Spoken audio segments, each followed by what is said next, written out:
అనుమతి ఎన్ఎం శ్రీనివాసరెడ్డి గారి పేరు మీద గౌరవ మాజీ శాసనసభ్యులు మహబూబ్నగర్ వారి పేరు మీద పర్మిషన్ తీసుకున్నాం.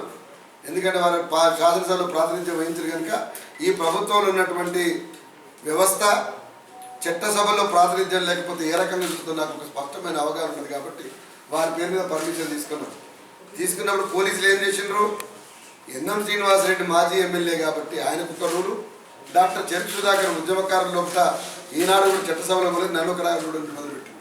దానికి మేము గుణపాఠం తీసుకున్నాం. చట్టసభలకు పోయిన వాళ్ళు రాజకీయాలు శాసించడంలో చాలా ముఖ్యమైన పాత్ర వహిస్తారు. ఇవాళ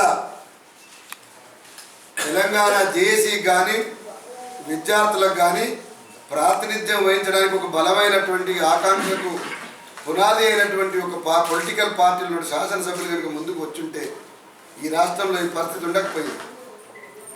మీ మీద జరిగినటువంటి దాడిని మేము కేవలం కోదండరామ్ గారి మీద జరిగినటువంటి దాడిని మేము అనుకోవడం లేదు.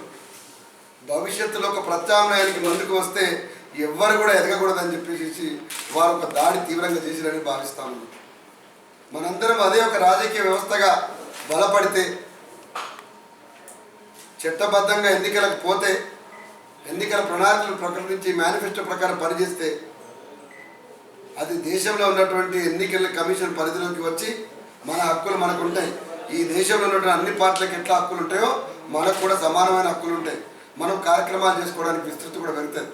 కాబట్టి ఇవాళ ఈ జూన్ 2 నాటికి మీతో గతంలోనే మేము నల్లగొండలో ప్రస్తావించినట్టుగా అందరం ఉద్యమకారులం, అందరం సామాజిక శక్తులం అందరం కూడా కలిసి ఒకే వేదికగా రాజకీయ పార్టీగా ఆవిర్భవించిన అవసరమని మేము భావిస్తాము. దీనికి సానుకూలంగా మేము స్పందించాలని కోరుకుంటున్నాం.